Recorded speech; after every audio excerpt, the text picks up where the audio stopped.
ட்ரம்புக்கும் ஈரானுக்கும் இடையிலான சதுரங்கத்தின் இறுதி நகர்வுகள் நடந்து கொண்டிருக்கின்றன.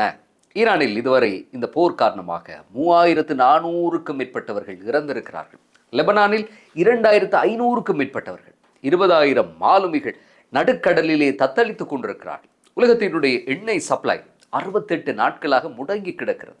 இப்போது ஒட்டுமொத்த உலகமும் 2 மனிதர்களை உற்று பார்க்கிறது. ஒருவர் வாஷிங்டனில், இன்னும் ஒருவர் டெஹ்ரானில். 2 பேருமே ஒருவரை ஒருவர் பார்த்து ஒரு கேள்வியை கேட்கிறார்கள். ஒப்பந்தம் நடக்குமா நடக்காதா? இன்று வியாழக்கிழமை ஈரான் தன்னுடைய பதிலை சொல்ல போகிறது. உலகமே மூச்சை பிடித்து காத்து கொண்டிருக்கிறது. இதுவரை என்ன நடந்தது என்பதையும் நாம் முதலில் கொஞ்சம் சுருக்கமாக பார்த்துவிட்டு இன்றைய தினம் நடக்கப் போகிற மிக முக்கியமான அந்த நகர்வு குறித்த தகவல்களையும் தரலாம். 68 நாட்களாக நடந்து கொண்டிருக்கிறது இந்த போர்.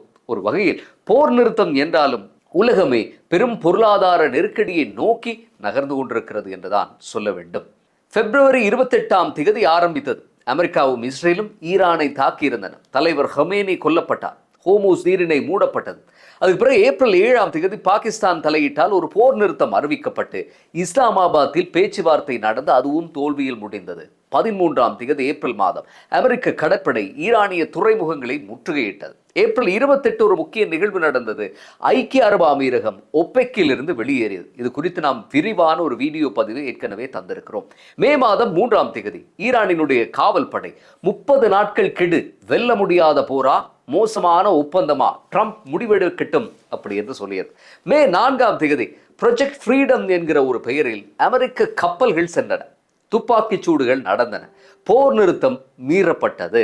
மே 6 அமெரிக்கா தன்னுடைய ஆபரேஷனை உடனடியாக நிறுத்தி கொண்டது.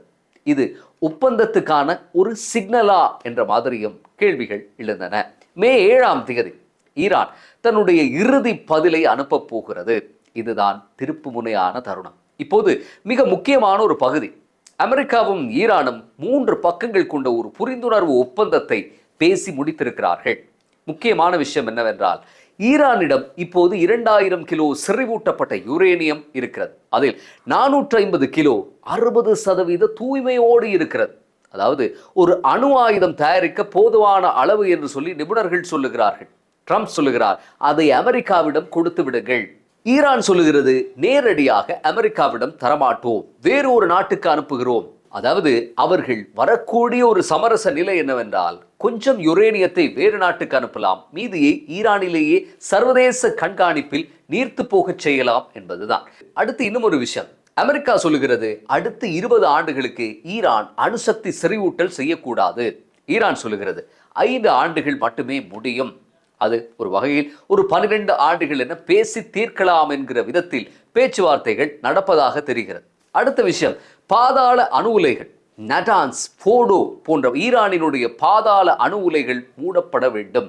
தரைக்கு மேல் நடக்கக்கூடிய ஆராய்ச்சிகளுக்கு மட்டுமே அனுமதி என்கிற விடயமும் உள்ளடக்கப்பட்டிருக்கு. அடுத்த மிக முக்கியமான விஷயம், உலகெங்கும் முடக்கி வைக்கப்பட்டிருக்கக்கூடிய ஈரானின் $20 பில்லியன் சொத்துக்களை விடுவிப்பதாக அமெரிக்கா உறுதியளிக்கிறது. இந்த அம்சங்கள் எல்லாம் நிறைவேறும் பட்சத்தில் அடுத்ததாக மிக முக்கியமான ஒன்று, ஒப்பந்தம் கையெழுத்தானால் நீரிணை திறக்கப்படும். அமெரிக்காவினுடைய கடல் வழி முற்றுகை தளர்த்தப்படும். ஈரானின் மீதான தடைகளும் விலக்கப்படும். இது மட்டும் நடந்தால் உலகமே மாறிவிடும். இந்த வாரம் ட்ரம்பினுடைய வார்த்தைகள் மிகவும் சுவாரஸ்யமாக இருக்கின்றன. புதன்கிழமை, இந்த வாரம் புதன்கிழமை அவர் என்ன சொன்னார்? காலை பொழுதில் அவர்கள் ஒப்புக்கொள்ளவில்லை என்றால் முன்பு இருந்ததை விட பல மடங்கு உக்கிரமான குண்டுமழை பொழியும் என்று சொல்லி சொன்னார். அதே புதன்கிழமை மதிய நேரம் ஓவல் அலுவலகத்தில், நாம் நல்ல நிலையில் இருக்கிறோம், கடந்த 24 மணி நேரமாக பேச்சுவார்த்தை மிக சிறப்பாக நடக்கிறது, ஒப்பந்தம் நடப்பதற்கு அதிக வாய்ப்புகள் உள்ளன என்று சொன்னார். ஒரே நாளில் ஒரு பக்கம் மிரட்டுகிறார், மறுபக்கம் நம்பிக்கையாக பேசுகிறார். இது முன்னுக்கு பின் முரணாக தெரிகிறது. இந்த இரட்டை நிலைப்பாடுதான் ட்ரம்பினுடைய வியூகமே என்று கூட சிலர் சொல்லுகிறார்கள். அது என்ன இரட்டை வியூகம் என்றால், ஒன்று குண்டுமழை பொழியும் என்ற மிரட்டல், ஈரானினுடைய கடும் போக்காளர்களுக்கான எச்சரிக்கையாக எடுத்துக்கொள்கிறார்கள். அடுத்து ஒப்பந்தம் நடக்கும் என்ற பேச்சு, அது ஈரானினுடைய மிதவாதிகளுக்கு அவர் கொடுக்கிற நம்பிக்கை என்றும் சொல்லுகிறார்கள். ஆனால் ஏப்ரல் 11 இஸ்லாமாபாத்தில் இதே வியூகம்தான் தோல்வி அடைந்தது என்பதை நாம் மறக்கக்கூடாது. இப்போதும் அதே முட்டுக்கட்டைகள் இருந்து கொண்டுதான் இருக்கின்றன. ஈரானுக்குள் இப்போது ஒரு பெரிய உட்கட்சி பூசல் நடந்து கொண்டிருக்கிறது என்று ஒரு சில செய்தித்தளங்கள் பதிவு செய்திருக்கின்றன. மிதவாதிகள் என்ன சொல்லுகிறார்கள்? வெளியுறவுத்துறை அமைச்சர் அராக்சி மற்றும் புதிய அதிபர் ஆகியோர் எப்படியாவது இந்த ஒப்பந்தம் நடக்க வேண்டும் என்று துடிக்கிறார்கள். நாணயம் வீழ்ச்சி அடைந்து பொருளாதாரம் அழிவின் விளிம்பில் இருப்பதால் மக்கள் தவிக்கிறார்கள் என்பதுதான் அதுக்கு பிரதான காரணம். கடும் போக்காளர்கள், புரட்சிகர காவற்படை தலைவர்கள் ஒப்பந்தம் வேண்டாம் என்கிறார்கள். அதற்கு அவர்கள் சொல்லுகிற நியாயம், நாம் கடலில் அமெரிக்காவை வீழ்த்தி விட்டோம், இப்போது பணிய முற்பட்டால் அது நம்முடைய பலவீனத்தை காட்டிவிடும் என்கிறார்கள். ஈரானிய நாடாளுமன்றத்தில் ஹோமோஸ் நீரிணையை இனி ஈரான் தான் கட்டுப்படுத்தும் என்று ஒரு புதிய சட்டத்தையே முன்மொழிந்துள்ளார்கள். இது ஒப்பந்தத்துக்கு எதிரான ஒரு நேரடி நடவடிக்கையாகவும் பார்க்கப்படுகிறது. ஆனால் ஈரானின் வெளியுறவுத்துறை அமைச்சர் சீனாவினுடைய வெளியுறவுத்துறை அமைச்சரை பீஜிங்கில் சந்தித்து பேசியிருக்கிறார். சீனா என்ன சொல்கிறது தெரியுமா? ஈரானின் இறையாண்மையையும் கௌரவத்தையும் பாதுகாக்கும் உரிமையை நாங்கள் மதிக்கிறோம். சீனாவின் செய்தி மிக தெளிவாக இருக்கிறது. ஒப்பந்தம் செய்யுங்கள், ஆனால் கௌரவமாக செய்யுங்கள் என்கிறது. இது மிக முக்கியமான ஒரு புள்ளி. பிப்ரவரி 28 போர் தொடங்கிய போது ட்ரம்ப் என்ன சொன்னார்? ஈரானின் அணுசக்தி திட்டம் அழிக்கப்பட வேண்டும், ஏவுகணைகள் அழிக்கப்பட வேண்டும், கடற்படை அழிக்கப்பட வேண்டும், பினாமி படைகளான ஹிஸ்புல்லா, ஹூதிகள் அழிக்கப்பட வேண்டும், ஆட்சி மாற்றம் வர வேண்டும் என்றார். ஆனால் இன்று மே 7 அமெரிக்க தரப்பு என்ன சொல்லுகிறது? ஆட்சி மாற்றம் தேவையில்லை, கடற்படையை அழிக்க தேவையில்லை, ஏவுகணைகளை அழிக்க தேவையில்லை, ஒரே ஒரு நிபந்தனை தான், நீரிணை திறக்கப்பட வேண்டும், அணு ஆயுதம் இருக்கக்கூடாது.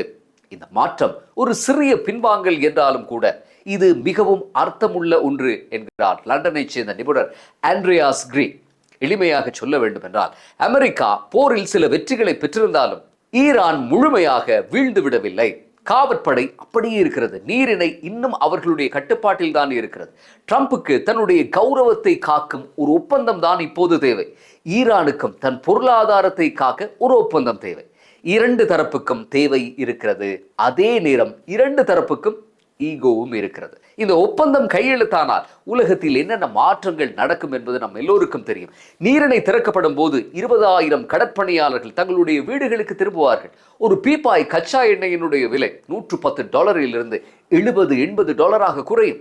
ஈரானிலிருந்து மீண்டும் எண்ணெய் கிடைக்கும் இந்தியாவுக்கு. இறக்குமதி செலவு குறையும். பொருளாதாரத்துக்கு பெரிய நிம்மதி கிடைக்கும். இலங்கைக்கு பெட்ரோல் விலை கணிசமாக குறையும். 2022 போன்ற இருண்ட காலம் மீண்டும் வராது. IMF திட்டங்கள் சீராக தொடரும். அமெரிக்காவுக்கு பெட்ரோல் விலை குறையும்.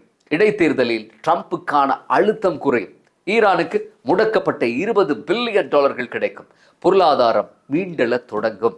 ஆனால் ஒருவேளை ஒப்பந்தம் நடக்கவில்லை என்றால் இரண்டு முடிவுகளுக்கும் இடையில் பூமிக்கும் வானத்துக்கும் உள்ள ஒரு வித்தியாசம் தான் இருக்கும். இன்று வியாழக்கிழமை மே 7 இஸ்லாமாபாத்தில் பாகிஸ்தான் தூதர்கள் காத்து கொண்டிருக்கிறார்கள். டெஹ்ரானில் ஈரானின் வெளியுறவு அமைச்சகம் இறுதிக்கட்ட ஆலோசனையில் ஈடுபட்டிருக்கிறது. 3 பக்கங்கள் கொண்ட ஆவணம், 14 முக்கிய அம்சங்கள், ஒரே ஒரு பதில், ஒப்பந்தமா இல்லையா? ட்ரம்ப் சொல்லுகிறார் நடக்கும் என்று, ஈரான் சொல்லுகிறது ஆலோசித்து வருகிறோம் என்று, பாகிஸ்தான் சொல்லுகிறது முன்னேற்றம் இருக்கிறது என்று, சீனா சொல்லுகிறது அமைதியை ஆதரிக்கிறோம் என்று. யார் சொல்வது உண்மையாக போகிறது? மீண்டும் அடுத்த பதிவில் பேசுவோம்.